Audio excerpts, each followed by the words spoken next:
I don't think there's a more important organization in the state of New Hampshire for keeping the character of the state from a physical standpoint, our natural environment, and protecting it and enhancing it than the Forest Society. The Forest Society is part of the fabric of New Hampshire. It's been here forever. People trust it and believe in what it says. The society is unique. The blend of conservation yet promoting the wise economic use of forested lands. You know, it does both extremely well. What makes New Hampshire special in our ability to be a conservation-oriented state is that we don't have a conservation community that's confrontational. It's rather cooperative. They count on gathering in other organizations that have like interests and working together, a team of teams. The Connecticut Lake Headwaters Project symbolized a lot of what we're talking about with the Society's ability to take on a huge project, the scale, the partnerships, and the political relationships needed to make it happen. New Hampshire Everlasting is an effort to try to connect various conservation lands throughout the state, and so we would work together where Forest Society was working on lands outside the National Forest, and we were working on lands inside to try to connect them.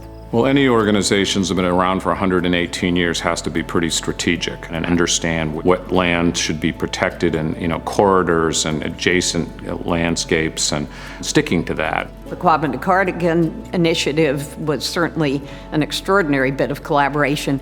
We sometimes lead, we sometimes work together under the leadership of someone else. It multiplies the possibility of success in an undertaking like, of course, the most recent, the Big Northern Pass controversy. In the course of this fight, people learned exactly what this organization was willing to do to fulfill its mission and to protect and defend the land that it was responsible for, and, for all of us. It's easy to think, oh yeah, we protected this, we could walk away now. Actually, nothing is truly in perpetuity unless you're minding the store, so to speak, right? And someone's paying attention, and the Forest Society is paying attention. If you think about the Franconia Notch, one of the few places in the country where we have a single-lane interstate that I came through today, Forest Society was one of the key organizations that allowed that to happen when the federal government said, well, we don't have single-lane interstates. Well, we do here in New Hampshire. When you have a mission to fulfill, you fulfill that mission. And people count on that. Someday there will not be pieces of land to preserve. We are now engaged more and more with the question of stewarding. 70 million people within a day's drive that come here. The land is small, but it really has a lot of demands on it. When it comes to best practices for forestry and looking at climate change, I think the Forest Society is trying to understand our role, our place, and how our management or our practices are affected by these bigger global issues. There's a heartfelt commitment that, combined with how much we know and how much we know how to do, will keep us as the leaders of stewarding the essence of New Hampshire.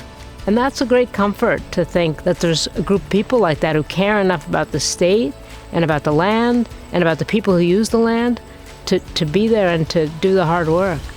I think of it as fidelity of purpose, loyalty to the mission, and the mission is essential New Hampshire, and the Forest Society will not let you down.